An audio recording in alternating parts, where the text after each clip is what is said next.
Hello everyone. Welcome back to Buried Files. Tonight we bring you 7 deeply disturbing, true Alaskan small-town horror stories that will make you question what really happens when civilization ends and the wilderness begins. These are not fictional tales, but real encounters shared by people who lived in places where help is hours or days away, and where the isolation can break even the strongest minds. Each story has been meticulously documented through first-hand accounts, witness testimonials, and verified records from communities scattered across America's last frontier. Alaska holds secrets that most people will never understand, and perhaps it is better that way. The vastness of the land, the months of darkness, and the complete isolation create conditions where the unthinkable becomes reality.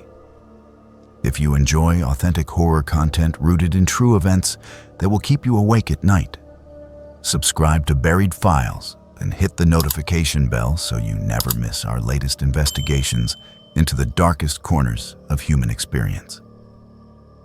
After you listen to these chilling accounts, we want to hear from you in the comments below about your own encounters or knowledge of remote communities where strange things occur. Now settle in as we explore what happens when people are truly alone in the frozen darkness of small-town Alaska.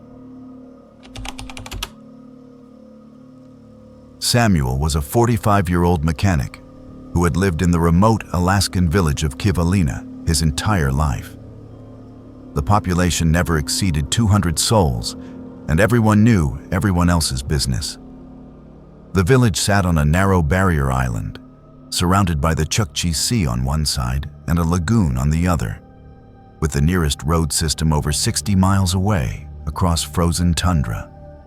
Before the spring thaw of 2018, Samuel needed to get this story documented because he wanted people to understand how isolation and the long darkness of Arctic winters can transform a man into something unrecognizable, and how a community's trust can be weaponized against the innocent. Samuel had grown up in Kivalina, learning his trade from his father, who had learned it from his grandfather. In a village where equipment breakdowns could mean life or death during the brutal winters, a good mechanic was worth his weight in gold. Samuel fixed snowmobiles, generators, boat motors, and anything else with an engine. He was the kind of man people called at 2 in the morning when their heating system failed and temperatures dropped to 40 below zero. He had never married, content with his work and his standing in the community. His small house near the edge of the village was cluttered with tools and spare parts, but it was his sanctuary. He knew every family in Kivalina, had fixed their machines, had shared meals with them, had mourned their losses and celebrated their victories. In October of 2017, a man named Marcus arrived on the weekly bush plane from Kotzebue. He was in his early 30s, white, with a rough beard and hands that looked like they had seen hard work. Marcus had been hired by the fish processing cooperative that operated during the summer months but needed year-round maintenance. The cooperative had tried to hire locally for years, but most young people left for larger towns, and those who stayed had other obligations. Marcus came with references from processing plants in the Bering Sea Islands, and he seemed eager for the work despite the isolation. The cooperative manager, a man named Robert who was Samuel's cousin, vouched for Marcus and helped him settle into one of the small apartments above the cooperative building. Samuel met Marcus at the village store 3 days after his arrival.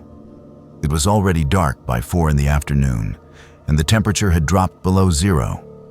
Marcus was struggling with a stubborn door on one of the cooperative's utility vehicles, his breath coming out in white clouds as he swore at the frozen metal. Samuel approached and offered his help. Within minutes, he had the door working again, explaining to Marcus the tricks of keeping machinery operational in Arctic conditions. Marcus was grateful and bought Samuel coffee at the store. They talked for an hour, and Samuel found himself liking the newcomer. Marcus asked good questions about surviving the winter, about the community, about the land. He seemed respectful and genuinely interested in making Kivalina his home. Over the next weeks, Samuel and Marcus developed a friendship. Samuel taught Marcus how to properly winterize equipment, how to keep generators running during blizzards, how to dress in layers and watch for frostbite. Marcus helped Samuel with jobs that required 2 sets of hands, and he proved to be a quick learner. Samuel introduced him around the village, and Marcus made an effort to attend community gatherings and learn basic phrases in Inupiaq. By November, when the sun disappeared below the horizon for the long polar night, Marcus seemed like he was becoming part of the fabric of Kivalina. But then, strange things began to happen. Small items started disappearing from homes around the village. A carving knife from one house, a necklace from another, a box of ammunition, a satellite phone. Nothing of enormous value, but personal items that people noticed missing. In a community as small and tight-knit as Kivalina, theft was almost unheard of. Doors were rarely locked. People trusted one another because they had to. Survival in such a harsh environment demanded cooperation and mutual support. The thefts created an atmosphere of suspicion and unease that was foreign to the village. Samuel first heard about the missing items at a community meeting in late November. The darkness outside was absolute, and the wind howled against the community center walls. Various people stood up to report what had been taken from their homes. The elders looked troubled. In the old days, they said, such behavior would have been dealt with swiftly because a person who stole from the community endangered everyone. Robert, the cooperative manager, suggested they organize a village watch and make sure everyone secured their belongings more carefully. There was general agreement, but Samuel could see the worry in people's faces. Something had changed in Kivalina, and no one knew how to fix it. Marcus attended that meeting, sitting quietly in the back. Samuel noticed him taking notes, which seemed odd. But he thought perhaps Marcus wanted to volunteer for the watch rotation. After the meeting, Marcus approached Samuel and expressed his concern about the thefts.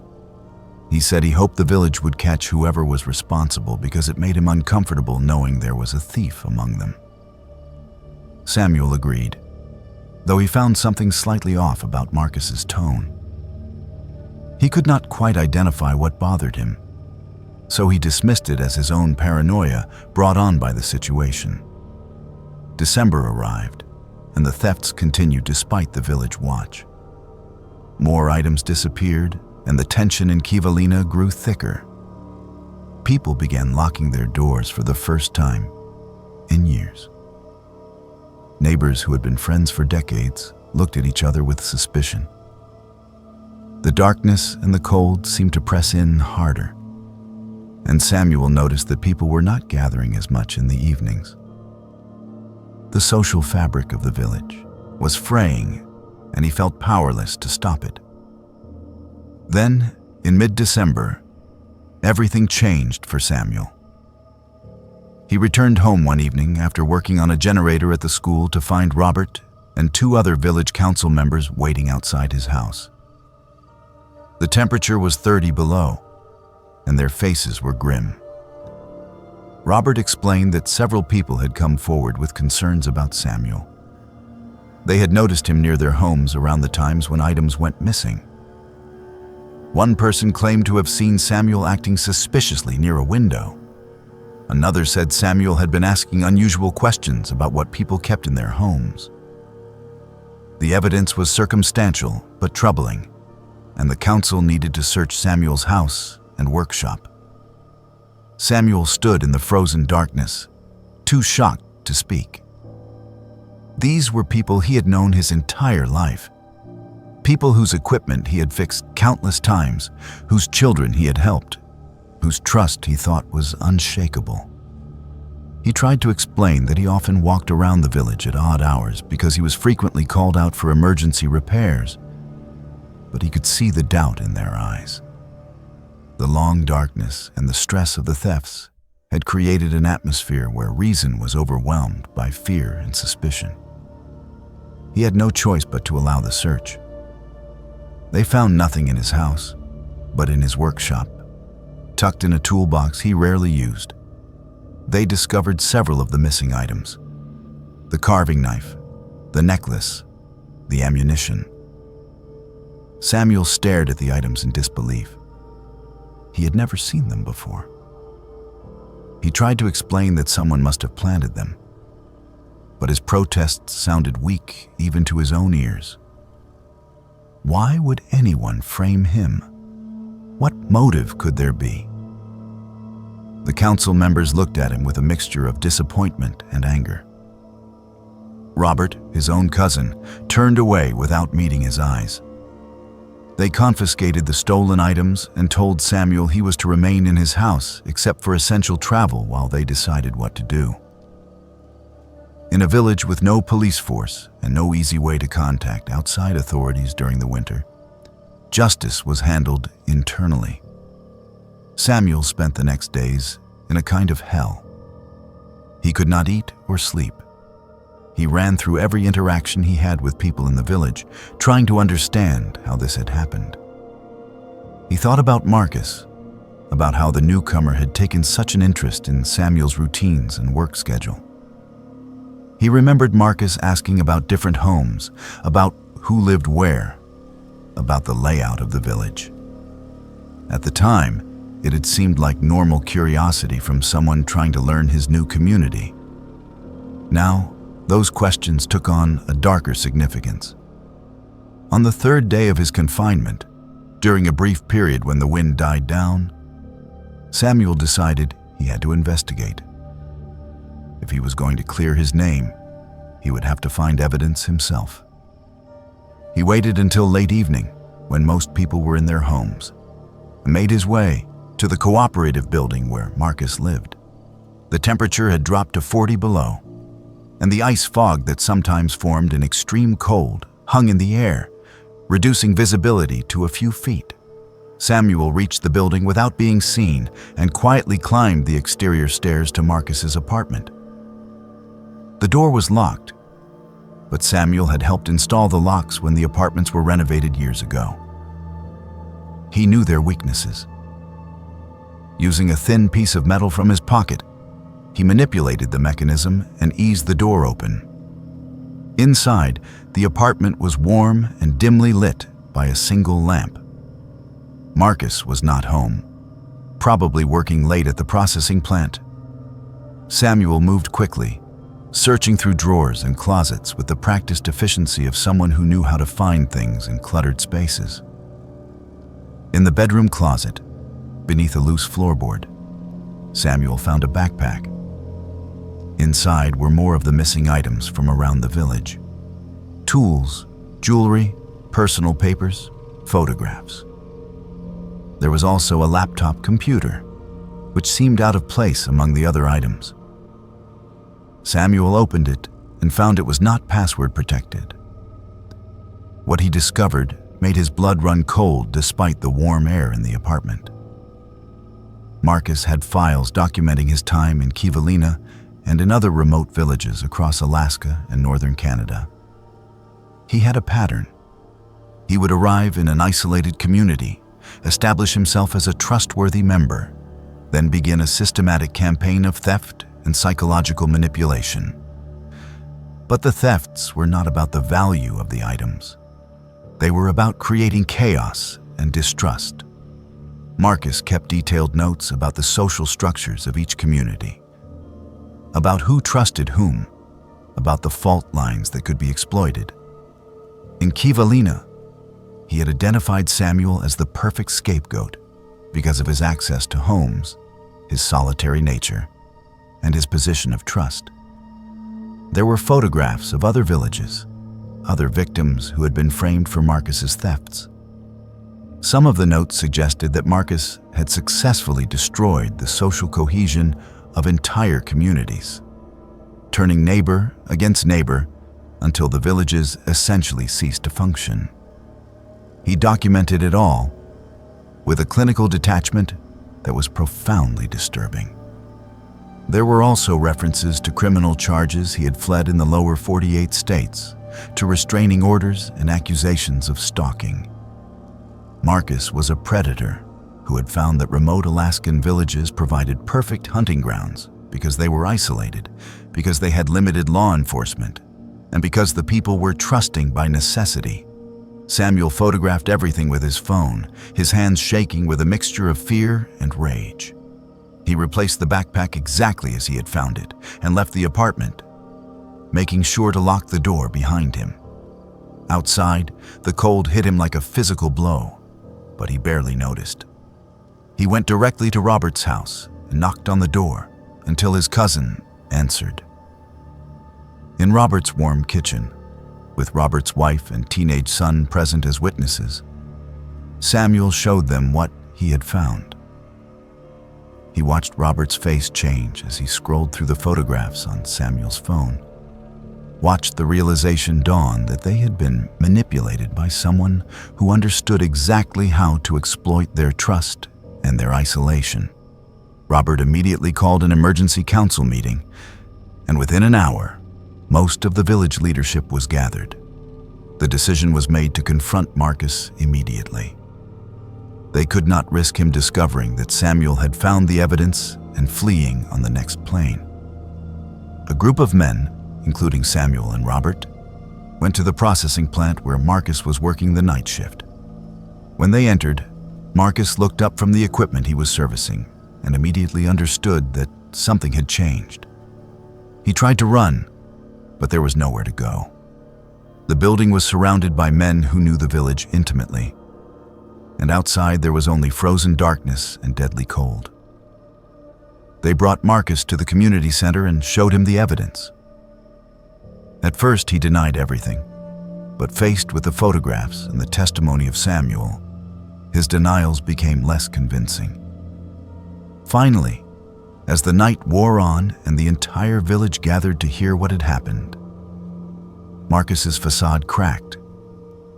He admitted to the thefts and to framing Samuel, but he showed no remorse. Instead, he launched into a bitter tirade about how naive and trusting the people of Kivalina were, how easy it had been to manipulate them, how their isolation made them perfect victims. His words were chilling in their coldness and contempt. The village council contacted the Alaska State Troopers via satellite phone, but the nearest detachment was in Kotzebue, and weather conditions made it impossible for them to fly out for at least a week. The council decided to hold Marcus in a secured room in the community center with constant guard until law enforcement could arrive. Samuel was publicly cleared of all suspicion, but the damage to the community had been done. The trust that had bound Kivalina together had been fractured, and repairing it would take time. When the troopers finally arrived and took Marcus into custody, the village learned more about his past. He had outstanding warrants in Washington and Oregon. He had been banned from entering several Alaska Native villages. The cooperative had failed to conduct a thorough background check, relying instead on falsified references. Marcus was eventually convicted on multiple charges and sentenced to prison, but the sentence seemed inadequate for the psychological damage he had inflicted on multiple communities. Samuel never forgot that winter. The experience of being falsely accused by people he had known his entire life, of having his trust and reputation shattered, left scars that did not heal easily. He continued his work as a mechanic, and eventually the people of Kivalina rebuilt their relationships with each other and with him. But something had changed in the village. Doors stayed locked now. People were more cautious about newcomers. The innocence of their isolation had been permanently compromised by Marcus's calculated cruelty. Samuel often thought about the other villages Marcus had destroyed and wondered if they had recovered or if the damage was permanent. He learned that isolation could be a weakness as well as a strength, and that trust, once broken, was the hardest thing in the world to repair. In the long darkness of the Arctic winter, he learned that the coldest thing in Alaska was not the temperature, but the capacity of some people for casual destruction of everything good in the world.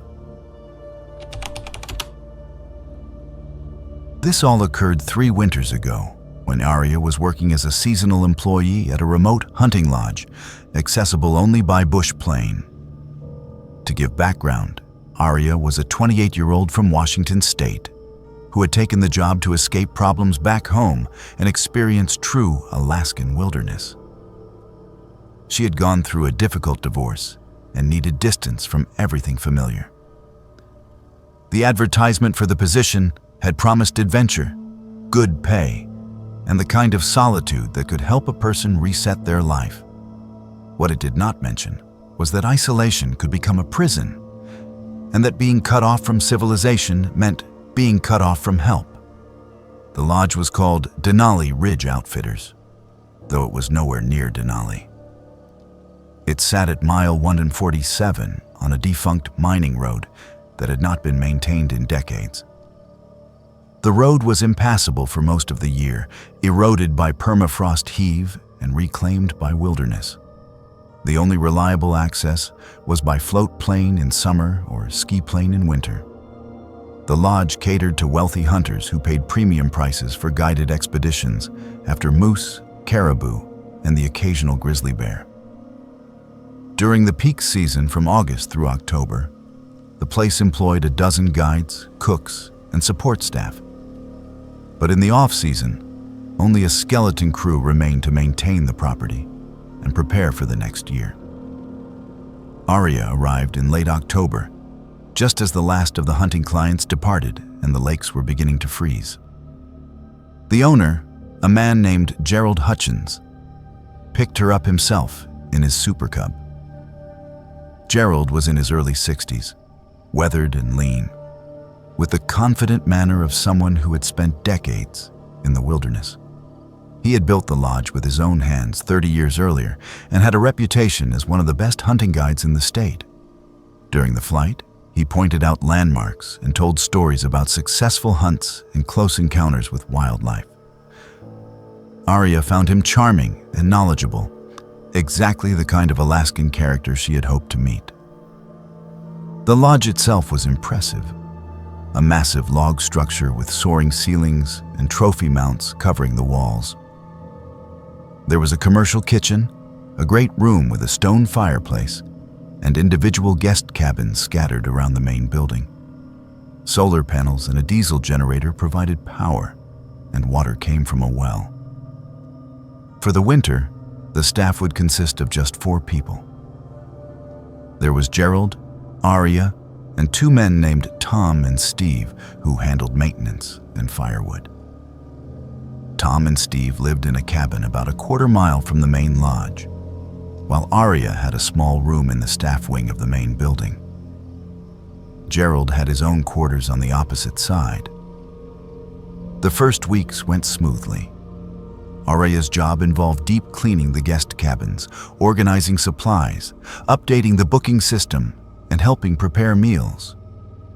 Tom and Steve were friendly, but kept to themselves mostly, working long days cutting and splitting firewood for the winter.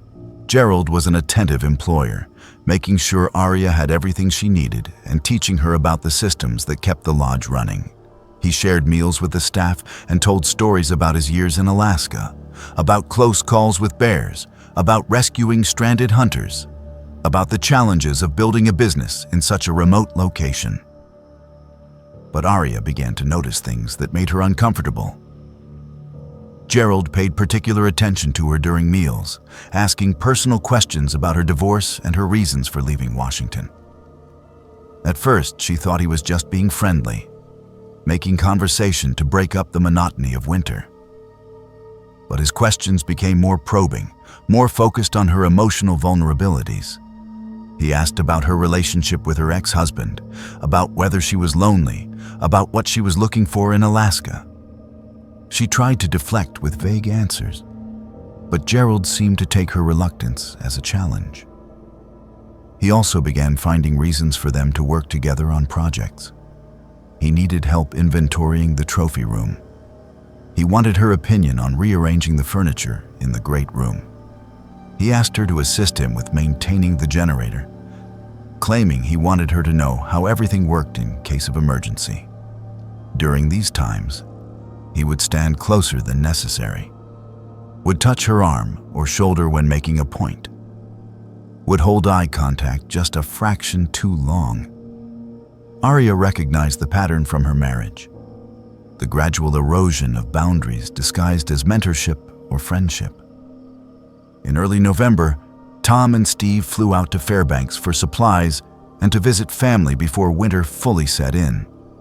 They would be gone for 10 days. Gerald assured Aria that this was routine, that they always made a supply run in early winter, and that she and Gerald could easily manage the lodge together. But once the plane disappeared over the horizon, Aria felt a knot of anxiety in her stomach. She was alone with Gerald in a place that was unreachable by road, where the radio was the only connection to the outside world, where the nearest neighbor was over 50 miles away. The first night alone, Gerald opened a bottle of expensive whiskey and invited Aria to join him by the fire. She declined politely, saying she was tired from the day's work. He did not press, but she saw something flicker across his face, a momentary tightness around his eyes. She went to her room and locked the door, something she had not bothered with before.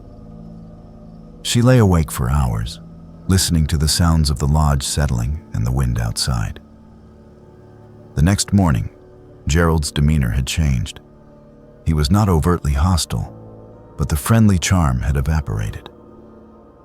He spoke to her in clipped sentences, giving orders rather than making requests. When she asked about the planned tasks for the day, he told her they would be working on winterizing the guest cabins together. They spent the day going from cabin to cabin, draining pipes and shutting off water, and Gerald used the time to tell her stories. But these stories were different from before.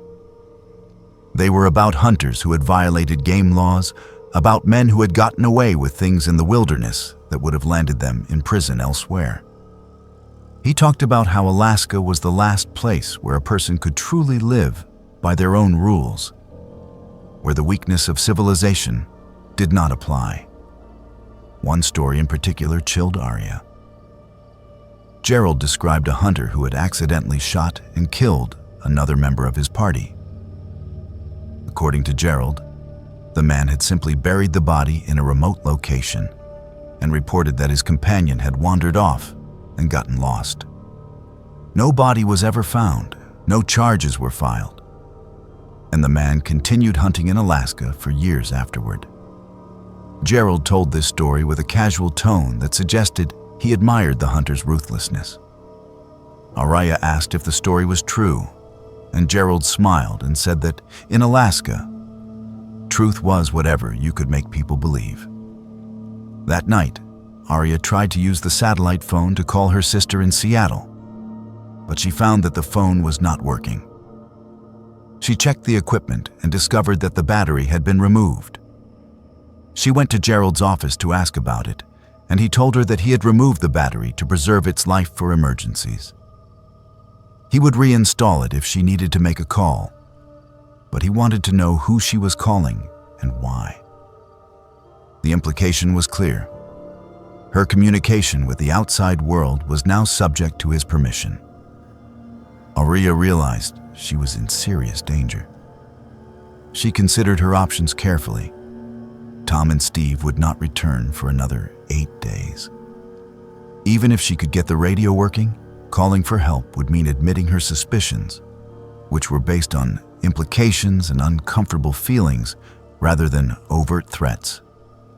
And if she was wrong, if Gerald was simply socially awkward and she was overreacting due to trauma from her divorce, she would lose her job and her reputation in the small world of Alaskan wilderness lodges. But her instincts, honed by years of navigating a controlling marriage, told her that Gerald was testing her. pushing boundaries to see what he could get away with. She began to prepare. She packed a small emergency bag with warm clothes, food, and the few survival supplies she could access without raising suspicion. She studied the maps in Gerald's office when he was outside, noting the locations of the nearest communities and airstrips. She tested the radio late one night and confirmed it was working, which meant her only reliable communication was under Gerald's control.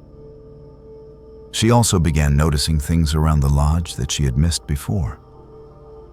There were locks on the outside of some of the storage rooms. There were restraints in one of the equipment sheds, which Gerald had claimed were for handling injured animals, but which seemed excessive for that purpose. And she found, hidden in a filing cabinet, a folder containing photographs of previous female employees, women whose expressions in the photos ranged from uncomfortable to frightened. On the 5th night alone with Gerald, he came to her room. It was late, past midnight, and Araya was not asleep. She heard his footsteps in the hallway, heard him pause outside her door. The handle turned slowly, testing the lock. She had pushed a chair under the handle as an additional barrier, and she heard Gerald's quiet curse when the door would not open. He knocked softly and asked if she was awake. She did not answer, controlling her breathing, pretending sleep. After a long moment, she heard him walk away. The next morning, Gerald was angry. He accused her of being ungrateful for the opportunity he had given her, of being cold and unfriendly, of not appreciating the hospitality he had shown. His voice rose as he spoke, and Arya saw the mask fully slip. This was not a lonely man, awkwardly seeking companionship. This was a predator who felt entitled to what he wanted and was furious at being denied. She apologized, trying to defuse the situation, but her words seemed to enrage him further. He slammed his hand on the table and told her that she was in his lodge, in his world, and that she needed to understand how things worked out here. Arya made a decision. She told Gerald she needed to check on something in one of the guest cabins and left the main lodge. Once outside, she went directly to the equipment shed and gathered supplies. She took a radio, a flare gun, extra batteries, and a heavy coat. She knew that if she stayed, the situation would escalate. Gerald's behavior suggested that he had done this before, that the photographs in the filing cabinet represented a pattern, and that her isolation was not accidental, but engineered. She considered trying to walk out, to follow the old mining road toward the highway 50 miles away. But it was November in Alaska, with temperatures dropping well below zero at night and limited daylight. She would not survive the journey on foot, especially not with Gerald likely to pursue her in his snowmobile. Her only real option was to reach the radio and call for help, then find a place to hide until help arrived. She went to one of the farthest guest cabins, one she knew had a wood stove and adequate supplies. She barricaded herself inside and used the portable radio to call for help. She reached a flight service in Fairbanks and explained her situation, trying to sound calm and rational despite her fear. The dispatcher took her seriously and promised to send someone as soon as weather permitted. But there was a storm system moving in, and flights to the lodge might be impossible for several days. Arya would have to wait. Gerald discovered her absence within an hour.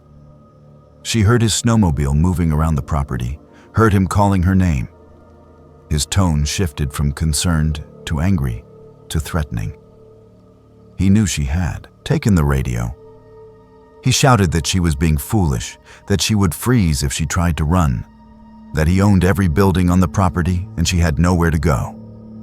She stayed silent in her cabin, keeping the stove fire low so the smoke would not give away her location. The standoff lasted 3 days.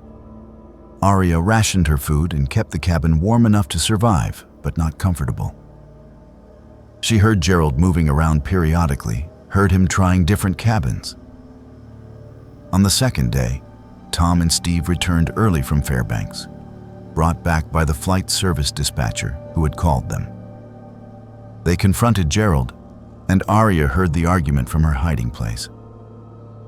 Tom and Steve had known Gerald for years, but had never seen this side of him. They had heard rumors about previous employees leaving suddenly, but Gerald had always claimed they could not handle the isolation. Now, faced with evidence of his predatory behavior, they were shocked and angry. The pilot who brought Tom and Steve stayed at the lodge, both to evacuate Aria and to serve as a witness. When Aria finally emerged from the cabin, she was exhausted but relieved. Gerald tried to claim she was mentally unstable, that the isolation had affected her judgment. But the pilot and the returning staff did not believe him. They had seen too many red flags, and Tom admitted he had always felt uneasy about Gerald's interactions with female employees. Aria left on the next flight out. She filed a report with the Alaska State Troopers. But the case was complicated by the remote location and the lack of physical evidence of assault.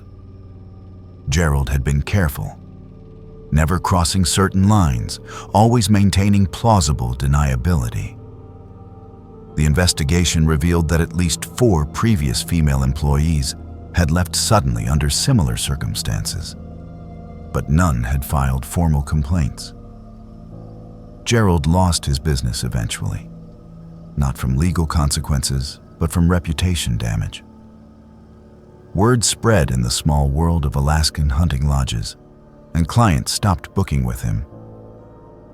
Aria moved back to Washington State, but kept in touch with Tom and Steve. They told her that Gerald had sold the lodge and disappeared, possibly to another remote area, where he could start over with a new identity and new victims. That knowledge haunted her. She had escaped, but others might not be so fortunate. The isolation that had attracted her to Alaska, the promise of escaping her problems and finding peace in wilderness solitude, had nearly destroyed her. She learned that isolation was a double-edged sword, that the absence of civilization meant the absence of protection, and that predators understood this better than anyone. Until this day, she does not know if Gerald had actually harmed previous employees, or if she had been the first to resist him successfully. The uncertainty, the knowledge that she had been completely vulnerable, and that help was days away, changed how she saw the world. She was no longer the person who believed that running away could solve problems. She had learned that some dangers follow you, and others wait for you in the places you run to, patient and calculating. It started in October 2019, when David was a junior at the small high school in Haines, a town of 800 people squeezed between the mountains and the sea in southeast Alaska. David had lived in Haines his entire life and knew every road, trail, and shortcut in the area. He was comfortable in the wilderness, having grown up hunting and fishing with his father and uncles. The darkness and the isolation of Alaska in winter did not bother him. He had driven the same route home from school hundreds of times, down the Haines Highway and then onto Cripple Creek Road, a narrow gravel track that led to his family's property 3 miles outside of town. The road cut through dense spruce and hemlock forest, with mountains rising steeply on one side and a creek running parallel on the other. During the school year, David often made the drive in darkness, and he had never felt afraid. That changed on a Tuesday evening in mid-October. David left school around 6 after staying late for basketball practice. It was already dark, and a light rain was falling, typical for southeast Alaska in autumn. The highway was empty, and David had his music playing as he drove. When he turned onto Cripple Creek Road, his headlights cutting through the darkness and mist, he was thinking about homework and an upcoming game. He was not paying particular attention to his surroundings until something massive crossed the road ahead. David slammed on his brakes, his truck skidding slightly on the wet gravel. Whatever had crossed was enormous, much larger than a moose or bear. It had moved with a strange gait, not quite like any animal David was familiar with. He sat in his truck, engine running, staring at the spot where the thing had disappeared into the trees. His first thought was that it must have been a moose, that the darkness and rain had distorted his perception of its size and movement. But moose were common in the area, and David had seen hundreds of them. This had been different. He continued home slowly, scanning the forest on both sides of the road. His heart was beating faster than normal, and he felt an unfamiliar sensation of unease. When he reached home, he did not mention the incident to his parents, partly because he was not sure what he had seen, and partly because he did not want them to think he was being foolish. He went to bed that night, but had trouble sleeping, his mind replaying the moment when the thing had crossed in front of his headlights. 3 nights later, David saw it again. This time, he was ready, or thought he was. He was driving home from a friend's house around 10 at night. As he navigated the curves of Cripple Creek Road, his headlights caught something standing at the edge of the tree line. David slowed the truck and got a better look. The creature was standing upright on 2 legs, at least 8 feet tall, with a massive frame covered in dark hair or fur. Its eyes reflected his headlights with a greenish glow. For several seconds, David and the creature stared at each other through the rain. Then the thing turned and walked into the forest with a fluid, purposeful movement that was distinctly not human and not like any bear David had ever seen. This time, David was badly shaken. He drove home faster than was safe on the gravel road and went directly to his father. He described what he had seen, expecting skepticism or concern about his mental state. Instead, his father listened quietly and then asked specific questions about the creature's size, its gait, and the location of the sighting. When David finished, his father was silent for a long moment before saying that David should avoid driving that road alone at night for a while. He did not dismiss David's account, but he also did not offer any explanation for what David had seen. David started asking around carefully among people he trusted. He learned that Cripple Creek Road had a reputation among some of the older residents. People claimed to have seen unusual things in that area for decades, though most were reluctant to talk about it openly. One of his teachers, a man who had lived in Haines for 40 years, told David privately that the Tlingit people who were indigenous to the area had stories about certain parts of the forest where humans should not go, places where things existed that were older and stranger than bears or wolves. The teacher did not say he believed these stories, but he did not dismiss them either. David tried to follow his father's advice and avoid the road at night, but his family lived at the end of that road, and sometimes night driving was unavoidable. Over the next weeks, he saw the creature 3 more times. Each sighting was brief but distinct. The thing seemed to be watching the road, appearing at different locations, but always along the same 3-mile stretch. David noticed that his normally bold and fearless dog, a large husky mix, refused to get out of the truck when they were on that road after dark. The dog would whine and press against David, ears flat, which was completely out of character. David's friend Marcus finally agreed to drive the route with him one evening in early November. Marcus was skeptical of the whole thing and had joked about David's overactive imagination. They drove slowly down Cripple Creek Road just after sunset, both of them watching the forest. For the first 2 miles, nothing happened, and David could feel Marcus's impatience. Then, as they rounded a curve near the 2-mile marker, they both saw it. The creature was standing in the middle of the road, directly in their path. David stopped the truck about 30 yards away. In the headlights, the thing was clearly visible. It was massive, far larger than any bear David had seen, standing fully upright with arms that hung nearly to its knees. Its face was difficult to make out in detail, but David had the impression of something neither fully human nor fully animal.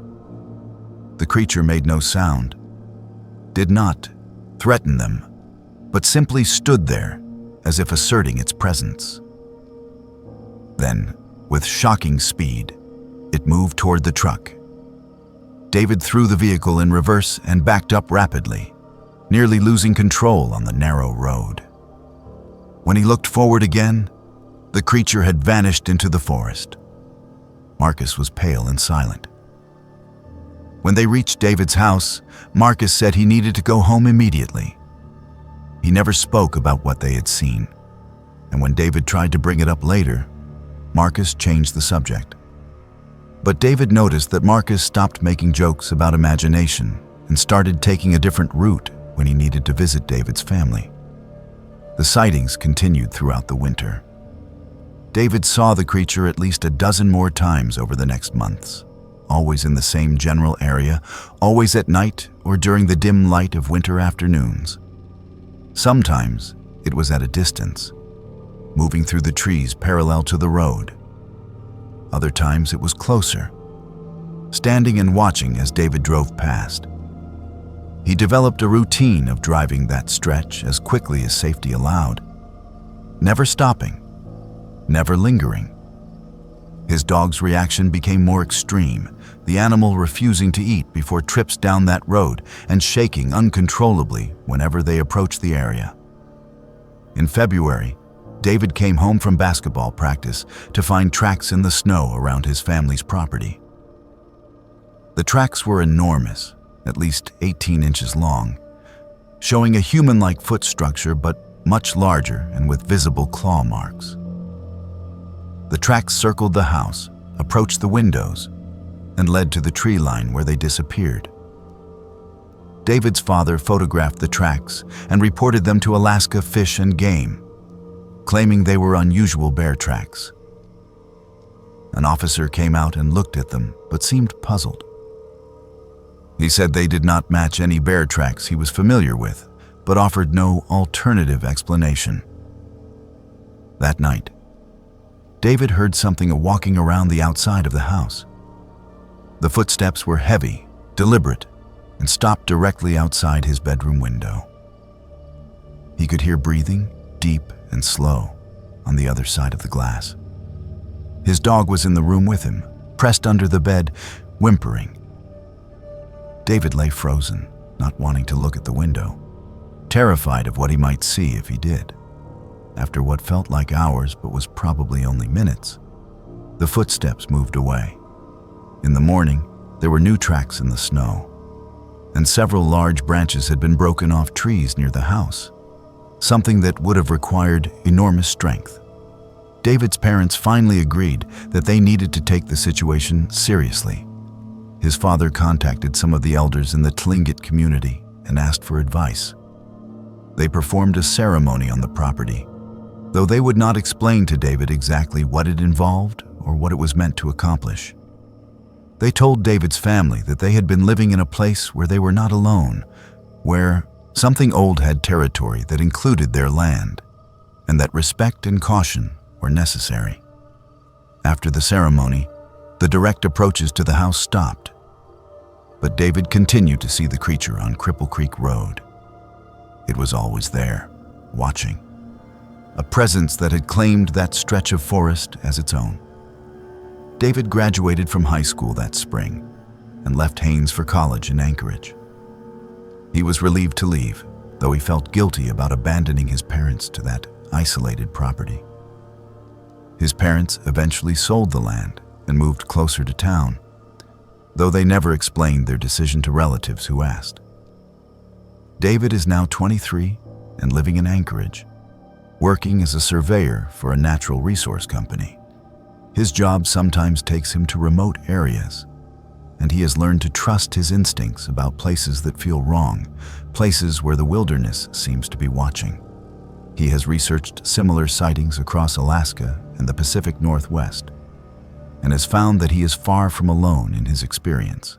There are hundreds of reports, thousands even, of encounters with creatures that do not fit into accepted categories of wildlife. Most people who have these experiences do not report them publicly because they fear ridicule or disbelief. David's encounter on Cripple Creek Road taught him that the wilderness of Alaska holds things that science has not cataloged. Things that indigenous peoples have known about for thousands of years, but that Western culture dismisses as myth or superstition. He learned that there are boundaries in the natural world that humans cross at their peril, and that the confidence of civilization disappears quickly when faced with something genuinely unknown. He warns anyone who asks that Alaska is not just beautiful and dangerous in the conventional sense of weather and wildlife, but that there are places and things that defy explanation, and that some mysteries are better left alone. Evelyn is currently a licensed bush pilot flying supplies to villages across northern Alaska. She has been flying these routes for 6 years, and she knows the landscape as well as anyone can. The rivers, the mountains, the small clusters of buildings that constitute villages, where a few dozen to a few hundred people make their lives in conditions most Americans cannot imagine. She flies out of Kotzebue, a hub town of about 3,000 people on the coast of the Chukchi Sea, and her routes take her to places like Noatak, Kiana, Selawik, and dozens of smaller settlements.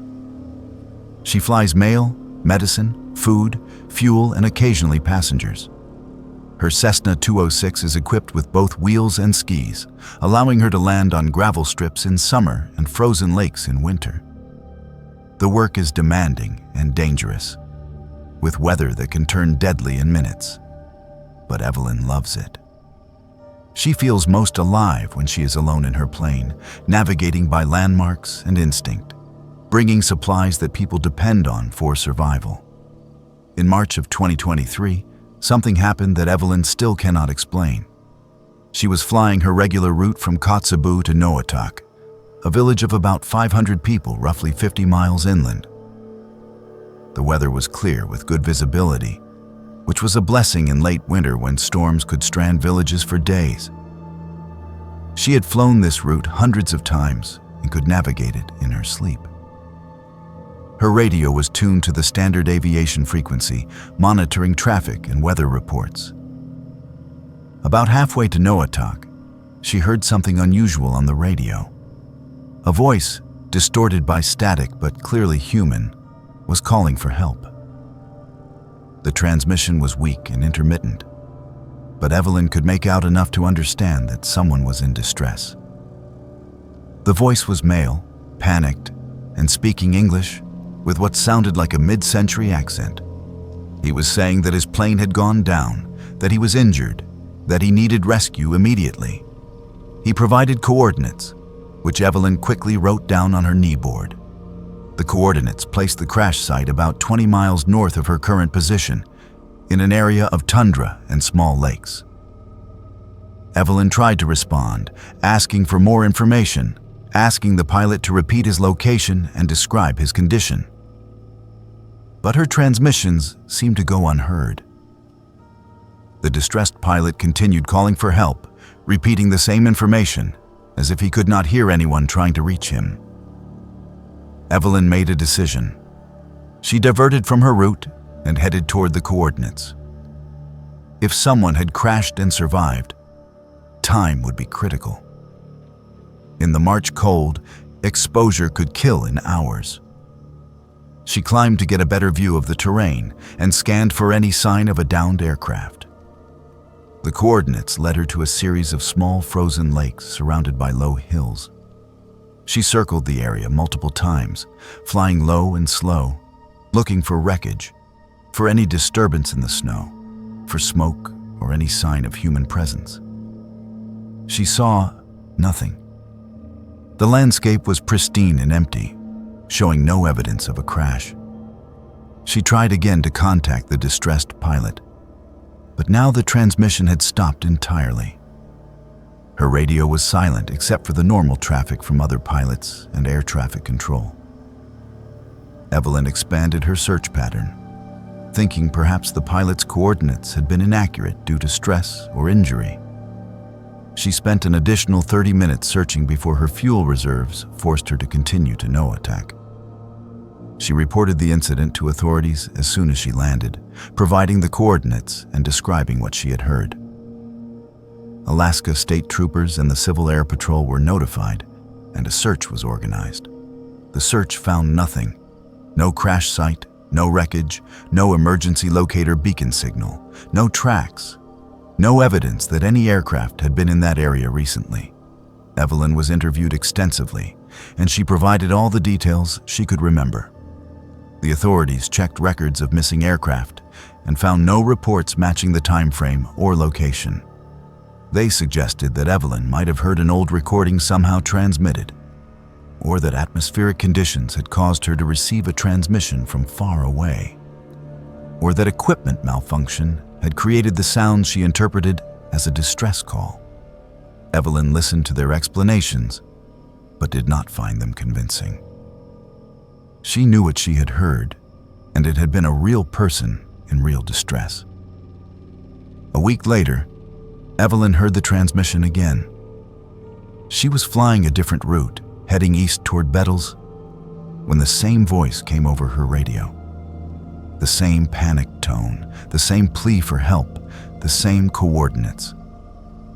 This time, Evelyn recognized immediately that it was identical to the first transmission, word for word, inflection for inflection.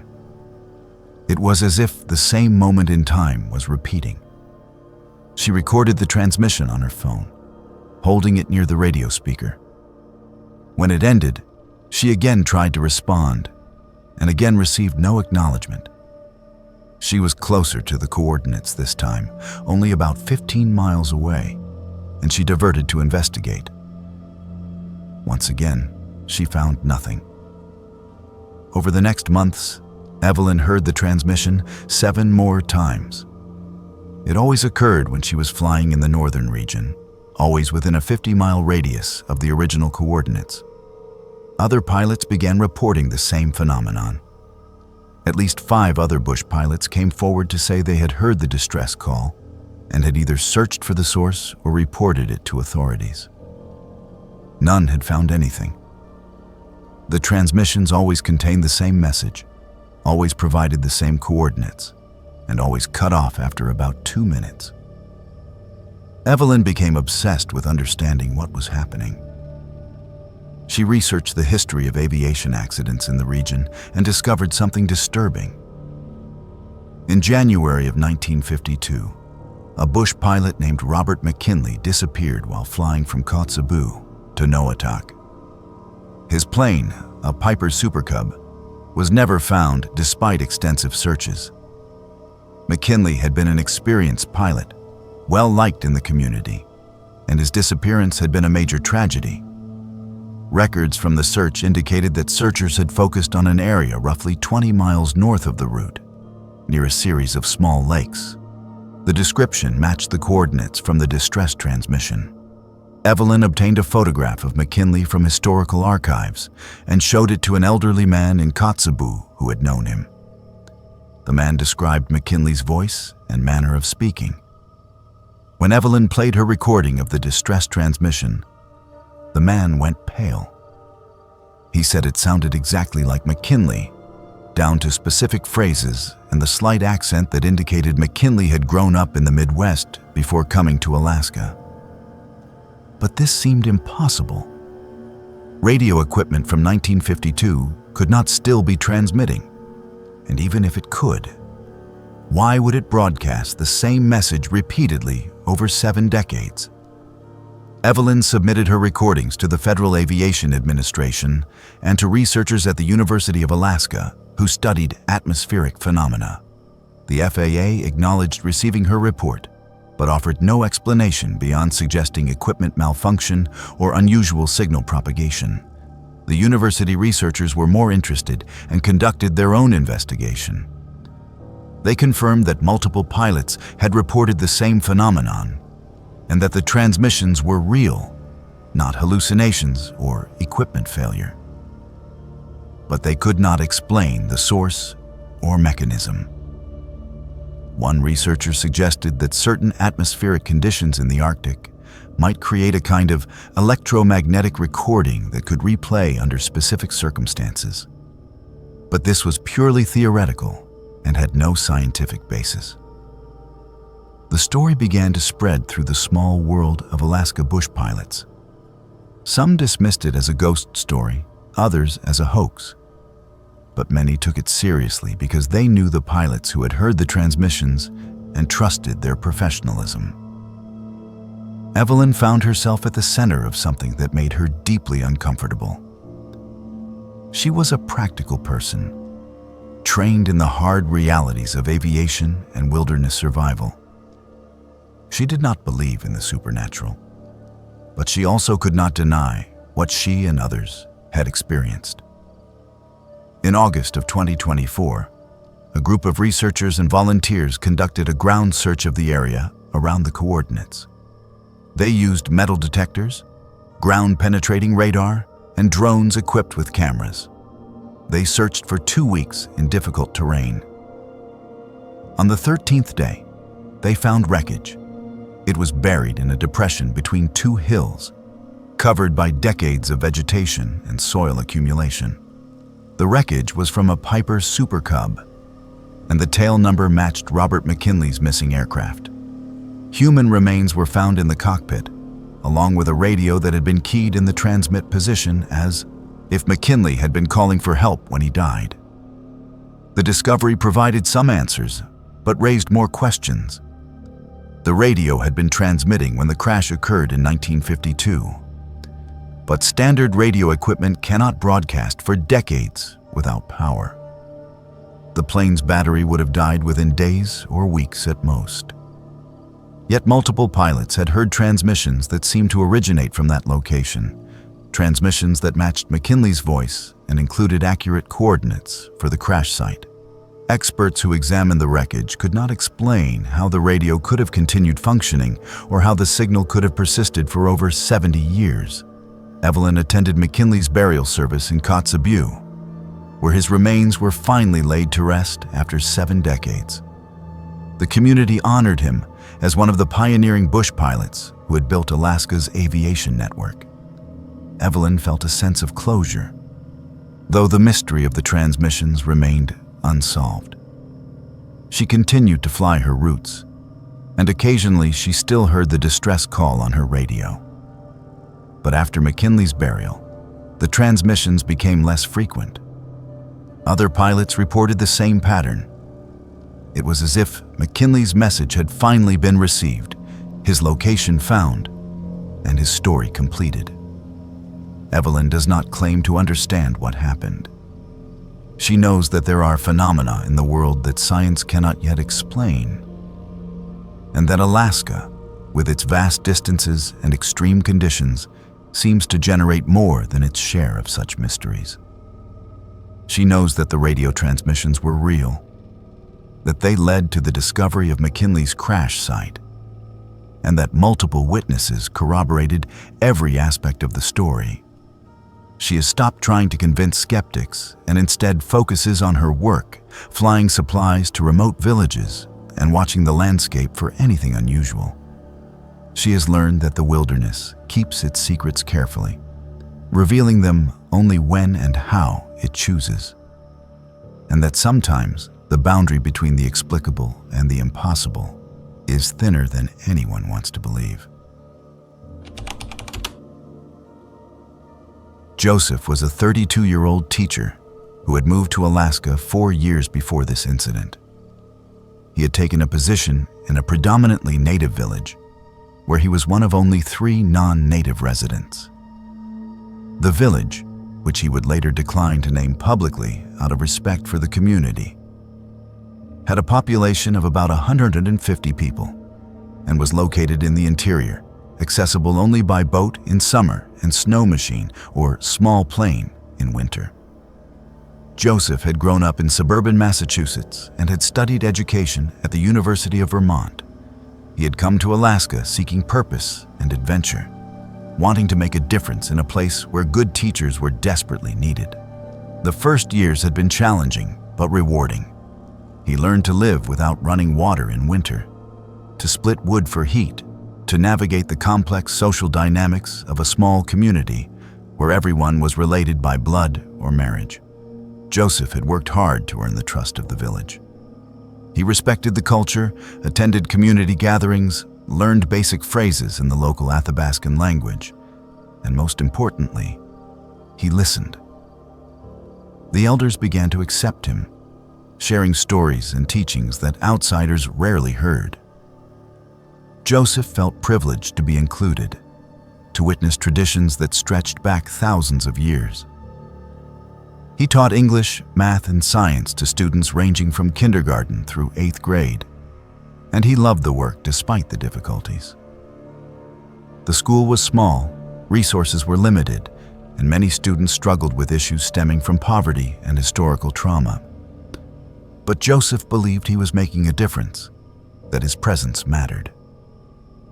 In his 3rd year, Joseph developed a friendship with an elder named Daniel, a man in his 70s who had lived his entire life in the village and knew the land and its history intimately. Daniel was a respected storyteller and keeper of traditional knowledge. He invited Joseph to his home for tea and conversation, and over time he began to share stories about the old ways, about how the people had lived before contact with Europeans, about their relationship with the land and the spirits that inhabited it. Joseph listened with genuine interest and respect, taking notes when Daniel allowed it, asking thoughtful questions. Daniel seemed pleased to have an audience who took his knowledge seriously, and the two men developed a bond that transcended their cultural differences. Daniel told Joseph about the woodsmen, entities that lived in the forests and could take various forms. He explained that the land was not empty wilderness, but was inhabited by beings that had their own territories and rules. Humans could coexist with these beings, Daniel said, but only if they showed proper respect and observed certain boundaries.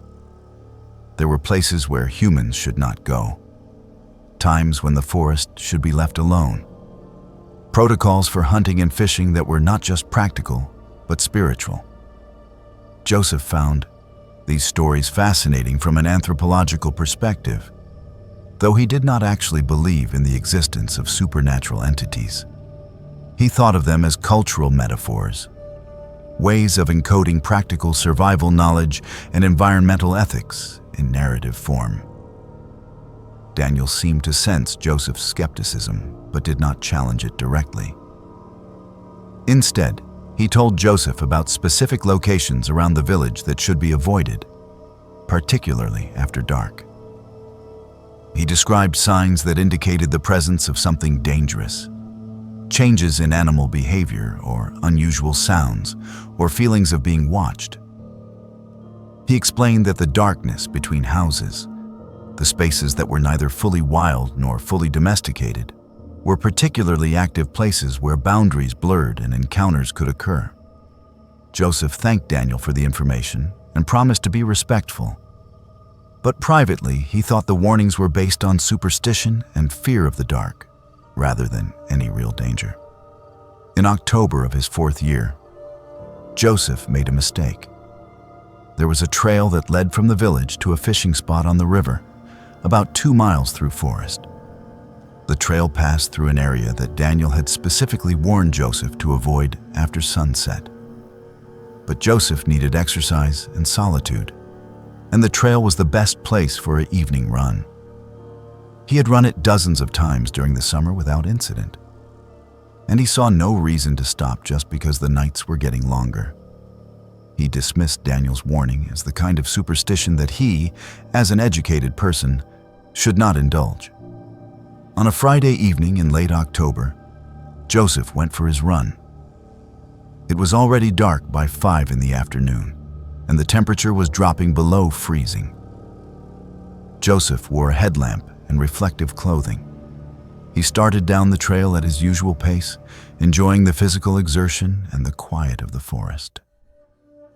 The trail was familiar, and he could have run it with his eyes closed. About halfway to the river, in the section that Daniel had warned against, Joseph began to feel uneasy. It was subtle at first, just a sense that something was not quite right. The forest seemed too quiet. There were no sounds of animals or wind, just an oppressive silence that pressed in around the narrow beam of his headlamp. Joseph slowed to a walk, telling himself he was being irrational. There was nothing to fear. This was just woods, just trees and darkness, nothing more. But the feeling intensified. He felt watched, assessed, as if something in the darkness was paying very close attention to him. His rational mind insisted there was no threat, but his body reacted with primal fear. Adrenaline flooding his system, his heart rate increasing beyond what the exercise could account for. He stopped completely and turned in a circle, his headlamp beam cutting through the darkness. He saw nothing unusual, just trees and snow. But the feeling of presence was overwhelming. Then he heard a sound. It was not a sound he could identify with any animal he knew. It was a kind of clicking or knocking, rhythmic and deliberate, coming from multiple directions. Joseph tried to pinpoint the source, but the sound seemed to move, surrounding him. He made a decision to run back to the village, abandoning his workout. As he turned to retreat, he saw something at the edge of his headlamp beam. A figure, tall and thin, standing between trees. It was there for only a fraction of a second before melting back into darkness. But Joseph had seen enough to know it was not human. The proportions were wrong, the movement too fluid, the way it vanished too complete. Joseph ran. He ran faster than he had ever run in his life, his headlamp bouncing wildly, his breath coming in gasps. He felt pursued, though he did not look back to confirm it. The clicking sounds followed him, sometimes close, sometimes distant, always maintaining a presence. He reached the edge of the village and did not stop until he was inside his small house with the door locked. He stood in his kitchen, shaking, trying to convince himself that he had panicked over nothing, that darkness and isolation had triggered an anxiety response, that there was a rational explanation for everything he had experienced. But over the next days, strange things began to happen in Joseph's house. Small items would be moved or rearranged. He would place his keys on the table and find them on a windowsill. He would organize papers on his desk and return to find them scattered. His dog, a calm and friendly husky mix, began acting strangely, refusing to enter certain rooms, whining at windows, waking Joseph in the night with low growls directed at empty corners. Joseph tried to rationalize these occurrences. Perhaps he was more forgetful than he realized. Perhaps the dog was reacting to sounds or smells that Joseph could not detect. But he could not shake the feeling that something was in his house, something that should not be there. He also began to feel watched inside his home, the same oppressive sense of presence he had experienced on the trail. At night, he would lie awake, listening to sounds that might have been the house settling or might have been something moving through rooms. He felt like he was losing his mind, like the isolation and darkness were eroding his sanity. He considered leaving, flying out to Fairbanks for a break. But he did not want to abandon his students or admit that he could not handle life in the village. Daniel noticed that something was wrong. He asked Joseph if everything was okay, and Joseph, desperate for help, told him what had happened on the trail and what had been occurring in his house. Daniel's expression grew grave. He said that Joseph had ignored the warnings and had shown disrespect by entering that area without proper preparation or permission.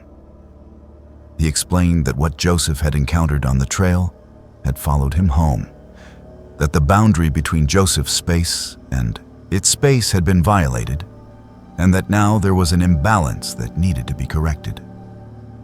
Daniel spoke with other elders, and they agreed to help Joseph. They would not explain to him exactly what they were going to do, saying only that it was traditional knowledge that outsiders should not possess. They came to Joseph's house on a Saturday morning, 3 elders including Daniel, and they spent several hours there. Joseph was asked to wait outside. He sat on his porch in the cold November air, wondering what was happening inside his home.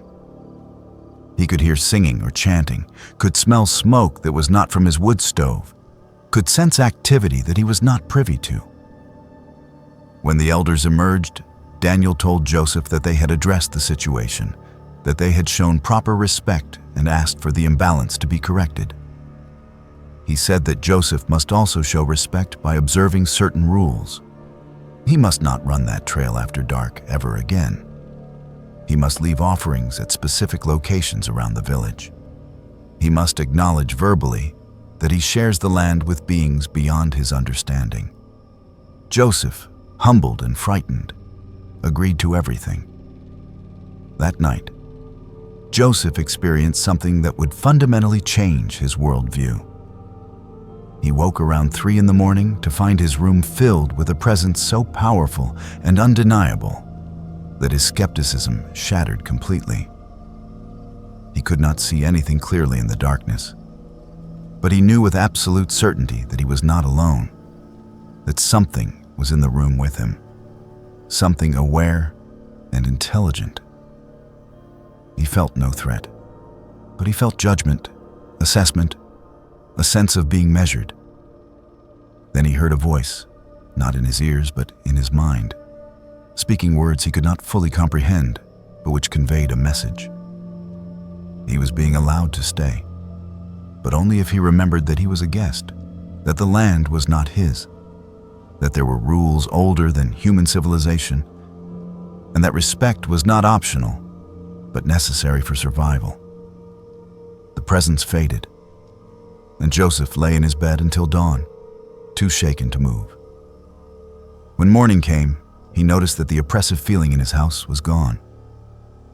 The dog was calm, sleeping peacefully. The air felt normal, unremarkable, as if nothing unusual had ever occurred. But Joseph was changed. He went to Daniel's house and thanked him with tears in his eyes, admitting that he had not truly believed and apologizing for his arrogance. Daniel accepted the apology and told Joseph that most outsiders went their whole lives without truly understanding, that Joseph should consider himself fortunate to have learned before he was seriously harmed. Joseph still teaches in the village, now in his 8th year there. He has become more integrated into the community, more humble in his approach, more willing to accept that his education and scientific worldview do not encompass all of reality. He observes the rules the elders taught him, leaves offerings as instructed, and never runs that trail after dark. He has not had another direct encounter with the presence from the forest, but he knows it is there, always, in the darkness between houses and in the wild spaces beyond the village. His students sometimes ask him if he believes the old stories, and he tells them honestly that he does, that he has learned there are more things in the world than any university taught him, and that the wisdom of the elders is earned through generations of experience living in relationship with a land that demands respect. The experience fundamentally changed who Joseph was and what he believed about reality, teaching him that dismissing traditional knowledge as superstition was not enlightenment, but ignorance, and that true education required humility in the face of mysteries that science could not yet explain. Scarlett recently came across information about someone from her past that left her completely shaken. She figured she would document this to process what happened and to warn others about how danger can hide in plain sight, wearing the most ordinary faces. But before starting, Scarlett is currently 29 years old and works as a historical researcher specializing in oral histories of rural communities. She wants to apologize if this account seems too focused on details rather than emotions. But clinical documentation is her defense mechanism against trauma. This story mentions murder, though she will not go into graphic details out of respect for the victims and their families. Please understand that what follows is true, verified through public records and news reports, and far more disturbing than any fiction she could imagine. When Scarlett was 24, she moved to a small coastal Alaskan town to conduct graduate research for her master's degree in anthropology. The town, which she will call Seldovia for the purposes of this account, though that is not its real name, had a population of roughly 250 people and was accessible only by boat or plane. Scarlett's research focused on documenting the oral histories of fishing families who had lived in the area for multiple generations. She was interested in how these communities adapted to the dramatic changes in the fishing industry over the past century, how they maintained cultural identity in the face of economic pressures and depopulation, and how their knowledge of the marine environment was passed between generations. Scarlett rented a small apartment above the general store and spent her days interviewing longtime residents, recording their stories, and organizing the material into her thesis. The community was initially wary of her, as rural Alaskans often are with outsiders who ask too many questions. But over time, people began to trust her. She was respectful. She listened carefully. She did not sensationalize or romanticize their lives, and she genuinely cared about preserving their stories. She attended community gatherings, helped with the salmon bake fundraiser, and made herself useful in small ways that demonstrated commitment rather than just extracting information for academic purposes. One of the families Scarlett grew closest to was the Andersons. Tom Anderson was in his 60s, a retired fisherman who had worked the waters around Seldovia his entire life. His wife Sarah was a few years younger and had grown up in Anchorage, but had lived in Seldovia since marrying Tom 40 years earlier. They had 3 adult children who had all moved away for work but visited regularly. The Andersons were warm and welcoming, inviting Scarlett to their home for dinners and holiday gatherings. Tom had an encyclopedic knowledge of local history and was a natural storyteller, making him an ideal subject for Scarlett's research. Over the 2 years of her fieldwork, Scarlett recorded over 30 hours of interviews with Tom, covering everything from fishing techniques to family histories to environmental changes he had witnessed over decades. Sarah was equally generous, sharing family photographs and documents that provided context for Tom's stories. Their home was filled with artifacts of a life lived in connection with the sea, fishing nets and tools, photographs of boats and catches, family mementos spanning generations. Scarlett felt privileged to be welcomed into their lives and considered the Andersons not just research subjects, but friends. They treated her like a member of the family, checking on her during storms, inviting her on boat trips, including her in private family events. Scarlett had been estranged from her own family due to conflicts over her career choices, and the Andersons filled a void she had not realized was so deep. During the Christmas of Scarlett's second year in Seldovia, the Andersons hosted a gathering at their home.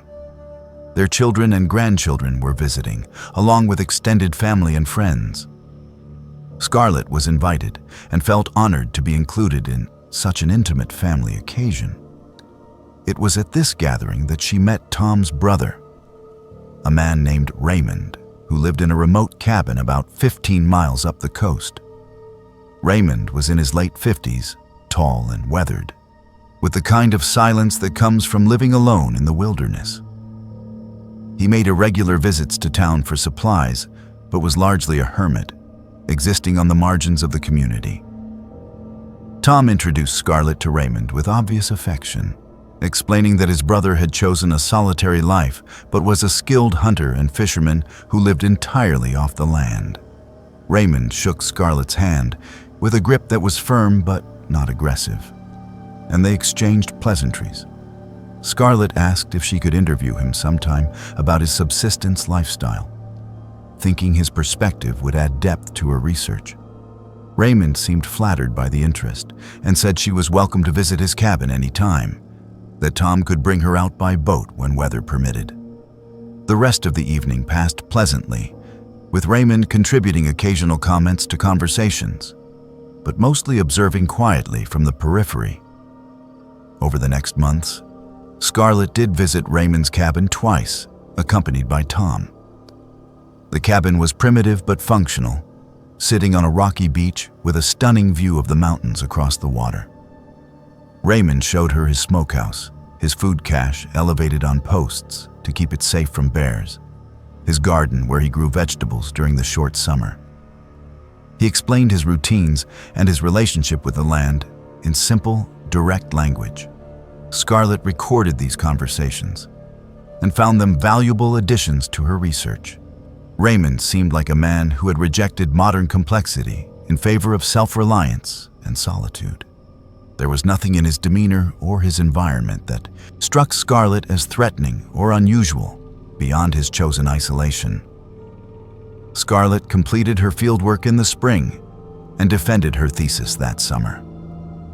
She graduated and took a position with a museum in Seattle, moving back to the lower 48 and transitioning to a new phase of her career.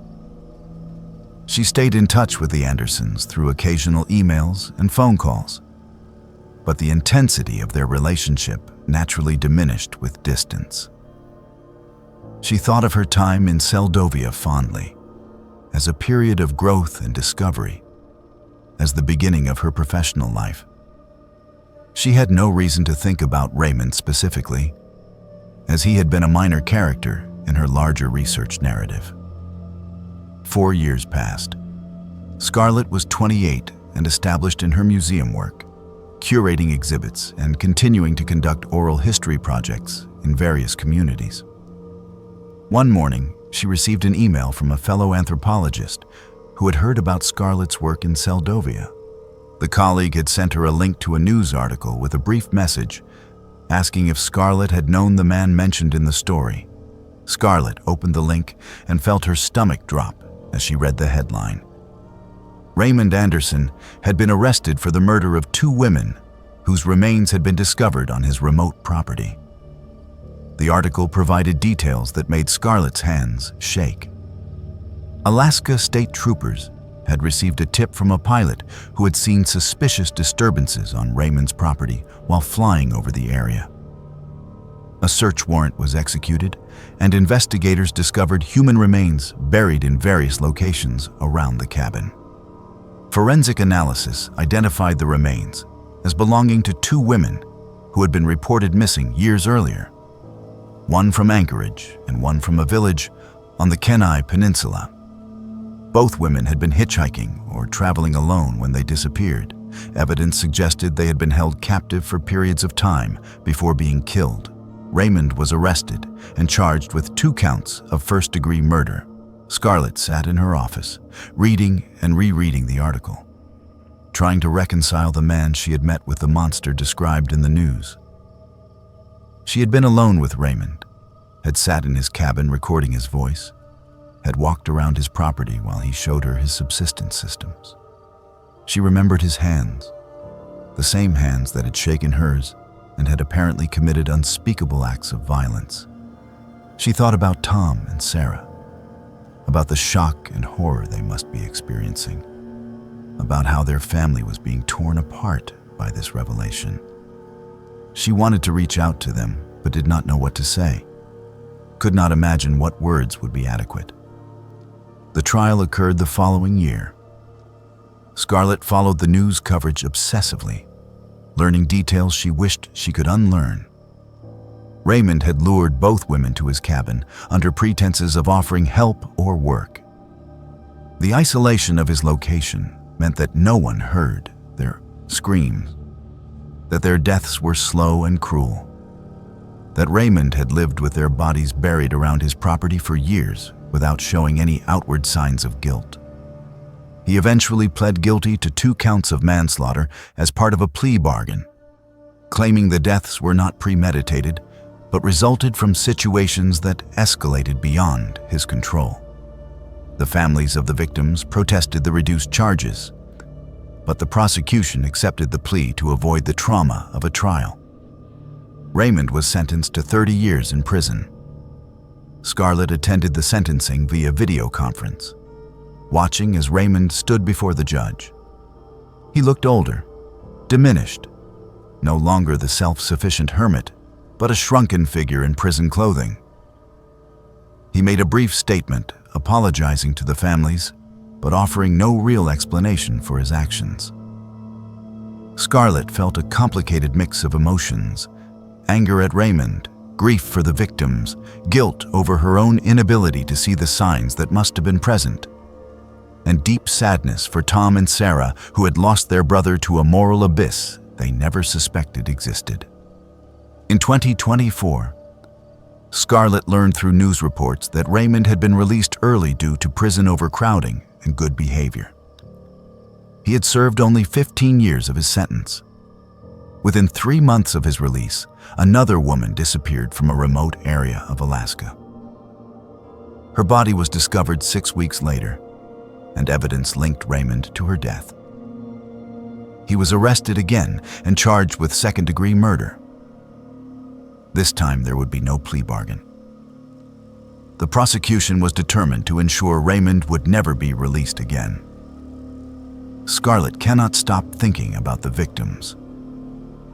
She researched their lives and found that they were ordinary women trying to navigate challenging circumstances. One had been a mother escaping an abusive relationship. The other had been a college student working seasonal jobs to pay for school. They had trusted Raymond's offers of help because he seemed like a kind, older man living a simple life. Their trust had been betrayed in the most brutal way imaginable. Scarlett wondered how many other women Raymond had approached who had declined his offers or who had escaped by luck rather than judgment. She also thinks constantly about her own vulnerability. She had been alone with Raymond multiple times in a location where no one could have helped her if he had decided to harm her. She had trusted him because Tom trusted him, because he seemed gentle and harmless, because she could not imagine that someone capable of such evil could maintain such a convincing facade. She wonders what would have happened if she had been alone in her car and Raymond had offered her help with a flat tire, or if she had been hiking and gotten lost and stumbled upon his cabin. Would she have become another set of remains buried in the woods? The experience has changed how Scarlett sees the world and how she conducts her research. She is more cautious now, more aware that danger can wear any face, that isolation and trust can be weaponized by predators, that the wilderness of Alaska provides perfect cover for those who prey on the vulnerable. She has tried to contact Tom and Sarah, but has received no response, and she understands their need for distance. The last she heard, they had left Seldovia, unable to remain in a place now associated with such horror. Scarlett continues her work documenting oral histories and preserving cultural knowledge. But she carries with her the knowledge that she met evil wearing the mask of ordinariness, that she sat across from a killer and saw nothing but a quiet man living close to the land. She learned that some people are very skilled at hiding their true nature, that charisma and trust can be tools of manipulation, and that she cannot allow herself to forget the women who were not as fortunate as she was to leave Raymond's cabin alive. This happened to Owen when he was around 19 years old. Owen, now 24, used to be more trusting as a younger person attending a satellite campus of the University of Alaska in a town of 600 people. The campus was part of a system that brought higher education to remote communities, offering associate degrees and certificate programs to students who could not afford to relocate to Anchorage or Fairbanks. Owen was studying natural resource management, planning to work for the Forest Service or the Bureau of Land Management after graduation. He loved the small campus environment where everyone knew each other, and classes felt more like discussions than lectures. The program was tight-knit by necessity, with only about 40 students total and maybe a dozen in Owen's cohort. They studied together, socialized together, and looked out for one another in a way that felt more like family than institutional education. Owen described his small college program and the tight-knit group of classmates who had all started together the previous year. Most were from Alaska, with a few from the lower 48 states seeking adventure and a different kind of college experience. They spent long hours in the field together, learning survey techniques, plant identification, wildlife management protocols, and wilderness first aid. The instructors were professionals who had spent decades working in Alaska and taught practical skills as much as theory. Owen loved the work and felt he had found his path in life. His friend group consisted of about 6 people who did everything together, studying in the small library, grabbing meals at the only restaurant in town, and taking weekend trips into the backcountry. In January of Owen's second year, a new student transferred into the program. His name was Carter, and he said he had been attending the Anchorage campus, but wanted a smaller, more personal learning environment. This was not unusual, as students did sometimes transfer between campuses, though it was more common to go from small to large rather than the reverse. Carter seemed eager to fit in, asking questions about the program, expressing enthusiasm for the coursework, and seeking out social connections with his new classmates. He was about Owen's age, maybe slightly older, with an easy smile and a friendly demeanor that made people feel comfortable around him. Carter inserted himself into Owen's life with remarkable speed. Within days of arriving, he was sitting with Owen's friend group at meals, joining their study sessions, and tagging along on their activities. Owen thought nothing of this initially, assuming Carter was simply trying to integrate into the community quickly. But over the following weeks, Owen began to notice that Carter seemed particularly focused on him specifically, sitting next to him in classes, seeking him out for one-on-one conversations, and displaying knowledge about Owen's schedule and habits that seemed oddly detailed. Carter would mention things about Owen's routine that Owen did not remember sharing, like where Owen usually went for morning coffee or what time he typically finished his homework in the evenings. In February, the program organized a weekend field research trip to study winter ecology in a remote area about 30 miles from campus. Students worked in pairs, and Carter immediately partnered with Owen before Owen could pair up with his usual friends. They would be camping in the wilderness, collecting data on snow depths, animal tracks, and vegetation distribution. Owen felt mildly uncomfortable with the pairing, but did not want to seem unfriendly, so he agreed. During the planning meetings, Carter repeatedly suggested that he and Owen should go to areas farther from the main group, claiming the data would be more valuable from less studied locations. The instructors overruled these suggestions, emphasizing the importance of buddy system safety and keeping pairs within communication range of each other. The week before the field trip, Owen discovered something disturbing.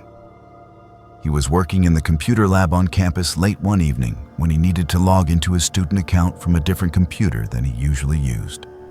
When he sat down, he noticed that someone had recently accessed the student information system and had not logged out properly.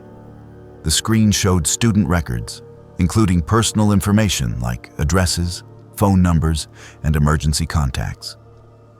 Owen realized with shock that his own record was open on the screen.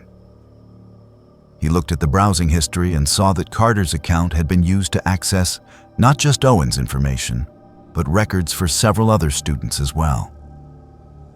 Owen reported this to the campus IT administrator the next morning, explaining what he had found. The administrator confirmed that Carter had accessed student records he should not have had permission to view. When confronted, Carter claimed he had been trying to create a student directory as a community building project and had mistakenly used administrator credentials he had found written on a note. He apologized profusely and said he would delete all the information he had collected. The administrator was skeptical, but had limited options in such a small campus environment. Carter was given a warning and told that any further violations would result in suspension. Owen asked Carter directly to explain why he had accessed Owen's personal information specifically. Carter became defensive, claiming it was random, that he had been looking at many student records for his directory project.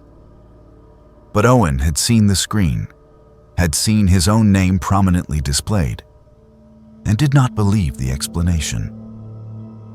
He told Carter that he felt uncomfortable with the behavior and wanted some distance. Carter's friendly demeanor evaporated, replaced by a coldness that surprised Owen. Carter said that Owen was overreacting, that they were friends, and that Owen should be grateful, that someone was making an effort to include him in things. The implication seemed to be that Owen had no right to set boundaries. The field research trip proceeded as scheduled, but Owen managed to switch partners at the last minute, claiming he needed to work with a student who had complementary skills for his research project. Carter was clearly angry about this, refusing to speak to Owen for the rest of the weekend. Other students noticed the tension and asked Owen what had happened. When Owen explained about the accessed records and Carter's strange focus on him, one of his friends made a startling revelation. None of them had known Carter before he showed up at their table claiming to be a new transfer student.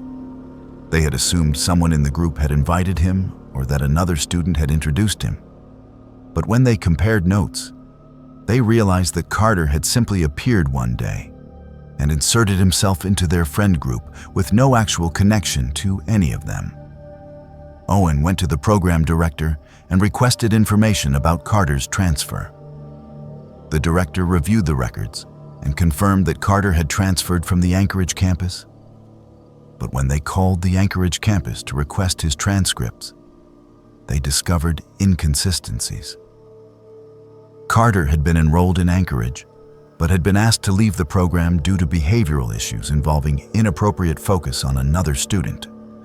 The Anchorage campus had not communicated this to the satellite campus when processing the transfer, a failure of administrative communication that put Owen at risk. The program director called Carter in for a meeting and informed him that his enrollment was being reviewed. Carter became agitated, accusing Owen of sabotaging him, claiming that Owen was jealous of Carter's abilities, insisting that he had every right to be in the program. The meeting ended with Carter being placed on immediate administrative leave pending a full investigation. He was barred from campus and told to return to Anchorage. But Carter did not leave town. Over the next week, Owen began seeing him around the small community. Carter would be standing outside the library when Owen left. He would be at the coffee shop when Owen arrived in the morning. One night, Owen saw him standing in the parking lot outside Owen's apartment building, just watching the windows. Owen called campus security, which in a town of 600 people meant calling the only police officer who covered the entire area. The officer spoke with Carter and told him to leave Owen alone, but there were limited legal options without an overt threat or physical contact. Owen's friends rallied around him, making sure he was never alone, walking him to and from classes, staying with him at his apartment. They discovered that Carter had been researching the backcountry areas where their program conducted fieldwork, focusing on remote locations where students often went in small groups. The thaw implication was chilling. If Carter had succeeded in getting Owen alone in a remote wilderness location, there would have been ample opportunity for something terrible to happen, and the isolation would have made it easy to claim an accident. One of the instructors, a man who had worked in Alaska for 30 years and had a background in law enforcement, took the situation seriously.